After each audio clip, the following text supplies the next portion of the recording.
다이몬이 어떻게 생긴, 그러니까 다이몬이 신이냐 아니냐 이것도 좀 문제가 있습니다. 근데 사람에 따라서는 이제 신과 같은 말로 쓰는 작가들도 있고, 또 어떤 데서는 뭐 그리스의 이제 고대 영웅들이 한 7,000명인가 몰살을 당한 적이 있는데, 이 사람들이 죽어서 저승에 못 가고 이승에서 떠돌면서 다른 사람들을 수호해주는, 다른 사람의 혼에 들어가서 수호해주는 역할을 했다는 이제 얘기도 있고. 근데 다이모니온이란 말을 씁니다. 소크라테스에게는. 이게 다이몬이란 말의 형용사죠. 그래서 이게 다이몬을 영이라고 하면 다이모니온은 영적인 것이 됩니다. 서양 사람들은 보통 그 소크라테스와 예수를 많이 비교를 합니다.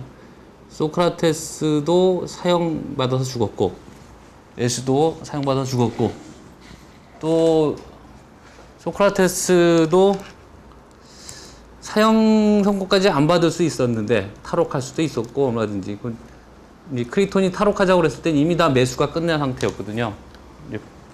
감옥에 아주 허술했기 때문에 감옥이 얼마든지 탈옥해서 다른 데로 갈 수 있었는데, 소크라테스는 죽지 않고, 도망가지 않고 거기서 이제 자기가 죽음을 스스로 맞이했고, 예수 역시도 피하지 않고 자기의 죽음을 받아들였다는 점에서도 예수와 소크라테스를 많이 비교하는데, 또 하나의 유사점이 젊은 시절에 대한 기록이 별로 안 남아있다는 점입니다. 예수도 30살 이전의 예수의 모습에 대해서 이제 정통으로 인정받는 기록들은 없으니까.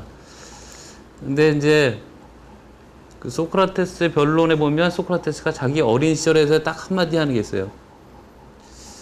자기는 어릴 때부터 어떤 소리를 듣고 자랐다, 이런 얘기를 하거든요.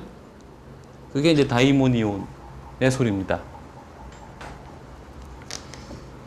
그래서 이제 자기가 저 다이모니온이라는 존재가 자기가 어떤 말을 하는데 어떤 일을 하라고 시키지는 않았다는 거예요.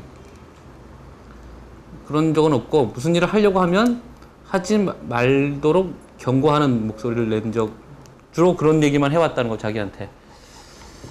근데 두 가지 생각을 하게 되는데, 하나는 왜 금지의 얘기만 했을까라는 거하고, 또 하나는 애가 어릴 때부터 이상한 소리를 듣고 자랐다는 거예요. 소크라테스라는 애가 좀 신기가 있는 거죠, 어떻게 보면. 좀 상대적으로 주목이 안 되는 부분이긴 한데, 이걸 이제 어떻게 해석하느냐에 따라서 소크라테스의 어떤 종교적인 태도에 대해서 좀 많은 얘기를 해볼 수도 있는 대목이라고 생각합니다.